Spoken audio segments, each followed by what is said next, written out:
Good morning, student. Today we'll discuss the new chapter 6, combustion. In this lecture, we will discuss about the learning object. That means combustion, flame, fuels, and magnifying energy resources. Means in this chapter we discuss about this in this topic in details.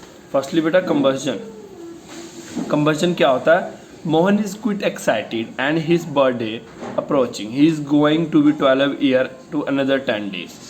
Which is why he want that there should be 12 candles on their birthday cake. Means बेटा अब इस ये जो chapter की starting और एक story से कि मोहन का बर्थडे आने वाला है, वो 12 ईयर का होने वाला है एंड वो सोच के काफ़ी एक्साइटेड हो रहा है कि उसके बर्थडे केक पे कितने कैंडल्स होंगे, 12. ठीक है बेटा, स्टोरी थोड़ी डिफरेंट हो सकती है. ठीक है. You light the wick of the candle with the matchstick. क्या बोल रहे हैं कि वो जो कैंडल को हम लाइट करते हैं मतलब जलाते हैं किसके हेल्प से, मैस्टिक से. इट स्टार्ट बर्निंग, वो जलना शुरू कर देता. Like the candle on the birthday cake many thing burn when there is enough air. मतलब अब यहाँ से ये चैप्टर शुरू हो रहा है. मीन्स क्या करेंगे, जैसे कि कैंडल जलता है और कैंडल को जलने के लिए क्या चाहिए बेटा, एक तो हम मैच स्टिक से जलाते हैं. अगर मैं आपको पूछूं कैंडल को जलाने के लिए क्या चाहिए, आप बोलोगे सर मैच स्टिक. बेटा मैच स्टिक तो चाहिए ही चाहिए, बट एक और चीज़ चाहिए जो आपको पता है. एक और चीज़ चाहिए होता है बेटा जिसे बोलते हैं एयर. ठीक है, विदाउट एयर कोई भी चीज़ नहीं जलेगा. ठीक है. Many thing burn when there is enough air that is thing do not catch fire और इग्नेट. इग्नेट मतलब जलना. किसके प्रेजेंस, अगर एयर नहीं है तो कोई भी चीज़ आग नहीं पकड़ेगी. इसके एग्जांपल अगर आप देखना चाहते हो तो घर में भी कर सकते हो. कोई कैंडल जला लो छोटा सा. ठीक है, उसके ऊपर क्या करना है, आपने ग्लास रखना है. ठीक है बेटा, ये वाला ग्लास, ऐसा कोई ग्लास हो जो आर पार दिखता हो, ऐसा कोई ग्लास रखो. ठीक है, ग्लास रखोगे, आप देखोगे कुछ ही सेकंड में कैंडल जलना बंद हो जाएगा. इससे क्या पता लगेगा कि एयर के एब्सेंस में कोई भी चीज़ जल नहीं सकता. ठीक है, पर ध्यान से करना, हाथ जल सकते हैं. ठीक है. You will learn why thing burn only in the presence. अब इसके बाद हम क्या लर्न करेंगे, क्यों कोई भी चीज़ प्रेजेंस ऑफ एयर के प्रेजेंस में ही जलता है, उसके बिना क्यों नहीं जलता है. ठीक है बेटा. नेक्स्ट है, we also need to remember that ignition is follow by combustion. ठीक है, हमें ये भी समझने के लिए हमें ये भी याद रखना पड़ेगा बेटा, इग्निशन फॉलो बाय कंबशन. इसका मतलब क्या बताता हूँ, द प्रोसेस ऑफ बर्निंग. ठीक है बेटा, मतलब इसका मतलब होता है प्रोसेस ऑफ बर्निंग. ठीक है बेटा, burning of substance in the presence of air is called combustion. अगर आ जाए पेपर में कंबशन क्या होता है, क्या बोलोगे, burning of substance in the presence of air is called combustion. ठीक है. इसके बाद देखो एक रिएक्शंस भी दिया हुआ, when a substance is burned. अगर कोई भी सब्सटेंस जलता है, इट प्रोड्यूस कार्बन डाइऑक्साइड. याद रखना बच्चे, कोई भी सब्सटेंस जलता है तो वो कई सारे हार्मफुल गैसेस पैदा करता है. ठीक है. When a substance burn it produce carbon dioxide and energy. किसके फॉर्म में, हीट. अब देखो कोई भी सामान जल रहा है, चाहे वो कैंडल है, कुछ भी वो जल रहा है, आपको पता ना वो क्या करता है, कोई ना उसमें से धुआं निकलता है ना. हो सकता है कोई कोयला के स्टार्टिंग में धुआं आपको दिखे बट बाद में ना दिखे, बट आपको पता ना वो कार्बन डाइऑक्साइड प्रोड्यूस करता है. और एक्चुअल में क्या करता है, कोई भी चीज़ जलता है जो एयर के प्रेजेंस में, वो करता क्या, वो क्या करता है, हीट एनर्जी को क्या करता है, वो क्या करता है, खुद जलकर हमें क्या देता है, हीट देता है. ठीक है. Substance burn it produce carbon dioxide और एनर्जी प्रोड्यूस करता है किसके फॉर्म में, हीट. ठीक है. Sometime light and sound also in the fire cracker. ठीक है बेटा. अब जैसे फायर क्रैकर है, फायर क्रैकर में क्या होता है, लाइट भी प्रोड्यूस होता है, हीट भी, लाइट मतलब हीट भी प्रोड्यूस होता है और साउंड भी प्रोड्यूस होता है. ठीक है. जैसे देखो कोल है. ठीक है बेटा, एक तरह का फ्यूल है ना कोयला, उसको आपने क्या किया, ऑक्सीजन के प्रेजेंस में जलाया. ठीक है बेटा, यहाँ आप हीट लिख दो. ठीक है, आपने उसके प्रेजेंस में उसको जलाया तो क्या होगा, कार्बन डाइऑक्साइड बन जाएगा. ठीक है, और हीट मिलेगा हमें. ओके, क्लियर है.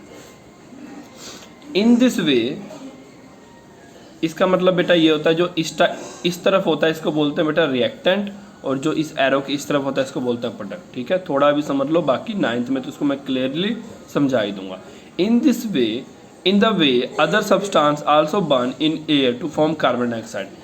इसमें एक और चीज़ है कि जो बाकी सब्सटेंस होते हैं वो in this way other substance also burn in the air, और क्या बनाते हैं वो, carbon dioxide oxide. We can say that, हम क्या कह सकते हैं कि बर्निंग सब्सटेंस अंडरगो ऑक्सीडेशन। अब याद रखो बेटा, एक नया वर्ड आपके लाइफ में आया है, ऑक्सीडेशन। हम क्या करें कि बर्निंग सब्सटेंस मतलब जलने वाला सब्सटेंस क्या करता है, अंडरगो मतलब क्या करता है, ऑक्सीडेशन करता है। अब ऑक्सीडेशन क्या होता है, दे आर ऑक्सीडाइज। ठीक है बेटा, अब ऑक्सीडेशन क्या होता है मैं आपको अगर आगे आता है तो डिटेल्स में बताऊंगा, नहीं तो अदरवाइज आपने सिर्फ ये वर्ड लर्न करना एज इट इज। ठीक है, in other word combustion is oxidation with evolution. मतलब क्या होता है, कंबस्जन क्या होता है, ऑक्सीडेशन। ऑक्सीडेशन का मतलब मेनली वैसे सुन लो, ऑक्सीजन के प्रेजेंस में जो रिएक्शन हो, ठीक है, जिसमें ऑक्सीजन यूज हो, मेनली उसे हम ऑक्सीडेशन कहते हैं। आपके लेवल तक बेटा इतना ही समझ लो। ठीक है, कंबस्जन इज ऑक्सीडेशन। कंबस्जन क्या है, ऑक्सीडेशन है। विद एवोल्यूशन मतलब क्या पैदा करता है, हीट और लाइट पैदा करता है। ठीक है, ये कुछ एग्जांपल्स है जिनसे हीट और लाइट पैदा होता है। इसके बाद क्या बोल रहे हैं, टेक ए पीस ऑफ, ये कह रहे हैं एक पीस ऑफ पेपर, ग्लास और मेटल लो। ठीक है, पेपर लो, वुड लो, ग्लास लो, मेटल लो। आप जलाने की कोशिश करो, आप क्या देखोगे, आप इन मटेरियल को जलाने की कोशिश करोगे तो आप क्या देखोगे कि सभी चीज़ें नहीं जलेंगे। तो इससे क्या पता लगता है कि कुछ चीज़ें जलने वाले हैं तो कुछ चीज़ें जलने वाले नहीं होते। एग्जाम्पल के लिए कौन कौन सा चीज़, अब कंबस्टिबल और नॉन कंबस्टिबल। ठीक है बेटा, अब यहाँ पे हमने दो चीज़ पढ़ना है। Thus the material which burn readily, मतलब वो मटेरियल जो जल्दी जल जाए उसे बोलते हैं कंबस्टिबल मटेरियल। एग्जाम्पल के लिए paper, would, kerosene, diesel, petrol. और कुछ मटेरियल ऐसे होते हैं जो जल्दी नहीं जलते हैं, जो मतलब जल्दी क्या जलते ही नहीं है, उन्हें बोलते हैं नॉन कंबस्टिबल मटेरियल। जैसे कि ग्लास हो गया, मेटल हो गया, ठीक है, सिरेमिक मटेरियल्स हो गए। ठीक है, इसके बाद है टाइप्स ऑफ कंबस्जन कौन कौन से होते हैं।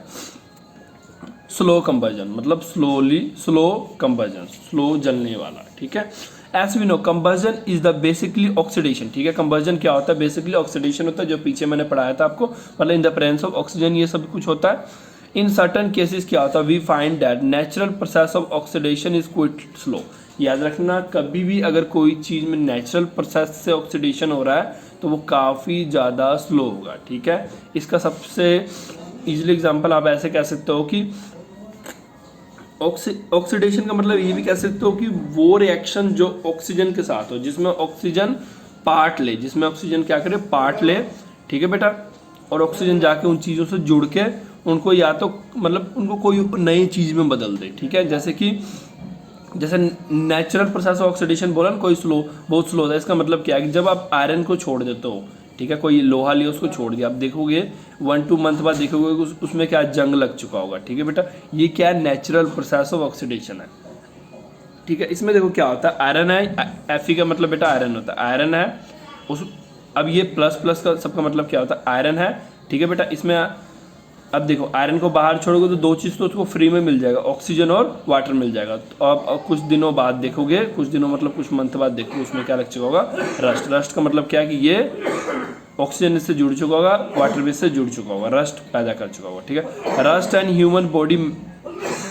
Human body metabolism slow combustion. अब हमारे बॉडी में भी ये थोड़ा होता है खाना खाओ फट से वो क्या करता है, मतलब खत्म होकर एनर्जी दे देता है। हमारे बॉडी में भी खाना काफ़ी स्लो पचता है। Just rust slow combustion, the food we eat also oxidise slowly in the body. ठीक है, इसमें क्या होता है, the carbohydrate are combustible that oxidise to the liberate heat energy. आपको पता है जब हम खाते हो तो उसमें क्या होता है, कार्बोहाइड्रेट क्या होता है, कंबस्टिबल होता है। कंबस्टिबल मतलब जो ऑक्सीजन और वाटर से रिएक्ट करता है, ठीक है, और उसे हीट एनर्जी में कन्वर्ट करता है। और वही हीट जो एनर्जी होता है आपको पता ना, उन्हीं हीट एनर्जी से हम चल फिर या कोई काम कर पाते हैं। That is why we feel tired, hot, sweaty after the running kilometre energy consume. इसलिए आपने कभी भी नोट किया होगा, जब भी आप कसरत करते हो, दौड़ते हो या कोई मेहनत वाला काम करते हो तो आपके बॉडी से काफ़ी ज़्यादा हीट निकलता है और आपकी बॉडी एकदम लगेगी कि कितना ज़्यादा गर्म है। क्यों? क्योंकि आप उस हीट को जब कंज्यूम करते हो तो आपका बॉडी क्या होता है, पसीना निकलता है। ठीक है बेटा, नेक्स्ट है दिस आल्सो, ये आल्सो एक्सप्लेन करता है कि वाई वी फील, इसलिए एक्सप्लेन करता है क्यों हम हंग्री फील करते हो, क्यों भूखा फील करते हो जब आप कुछ एक्सरसाइज करते हो। क्यों? क्योंकि आप क्या करते हो, लोड्स ऑफ एनर्जी को यूज़ कर चुके होते हो ड्यूरिंग दिस प्रोसेस। मतलब जब भी आपको मेहनत वाला काम करते हो तो आप काफ़ी सारे एनर्जी को यूज़ कर चुके होते हो। ठीक है, तो इससे क्या होता है, आपके बॉडी में जो एनर्जी लेवल होता है वो कम हो जाता है पहले के मुकाबले, ठीक है। If we drink glass of milk shake after, अगर आप कभी भी ग्लास ऑफ मिल्क या शेक पीते हो after exercise, we feel energetic again, तो आप क्या देखोगे, आपने दोबारा आपकी बॉडी में एनर्जी आ चुकी होगी उतनी, क्योंकि जो मिल्क शेक या मिल्क होता है वो हमें एनर्जी प्रोवाइड करता है। We need more food because food which we had consume earlier store in the body, ठीक है बेटा। आपको पता है हमें डेली बेसिस पे फूड चाहिए, क्यों? फूड क्या करता है, हमारी बॉडी को एनर्जी देता है। कोई भी काम जो हमारा बॉडी करता है किसकी हेल्प से करता है? फूड के हेल्प से। अगर फूड ना मिले हमारी बॉडी कुछ दिनों के लिए तो आप खुद देखोगे आप पहले कमज़ोर होगे, हौली हौली 1 मंथ के अंदर ख़त्म, ठीक है। Which manifest itself in the sweating as a effort of body to keep body temperature. और याद रखना साथ के साथ आप ये नहीं कह सकते हो, आपको पता ना हमारी बॉडी का टेम्परेचर एक फिक्स रहना चाहिए, मतलब ये थोड़ा वार्म, मतलब ना ज़्यादा गर्म ना ज़्यादा ठंडा, एक फिक्स टेम्परेचर 98.6 है, ठीक है। तो इसका मतलब ये है कि अगर इससे कम या ज़्यादा हुआ तो प्रॉब्लम होगी, ठीक है। ज़्यादा हुआ तो कम, या ज़्यादा हुआ तो हम कह सकते हैं बुखार है, कम हुआ तो बीपी लो की प्रॉब्लम वालों को ऐसा होता है, ठीक है।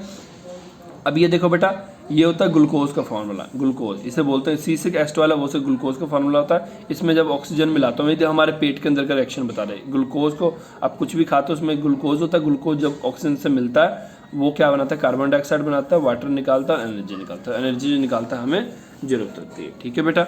आज हमने इतना ही करना है। Okay, thank you for today.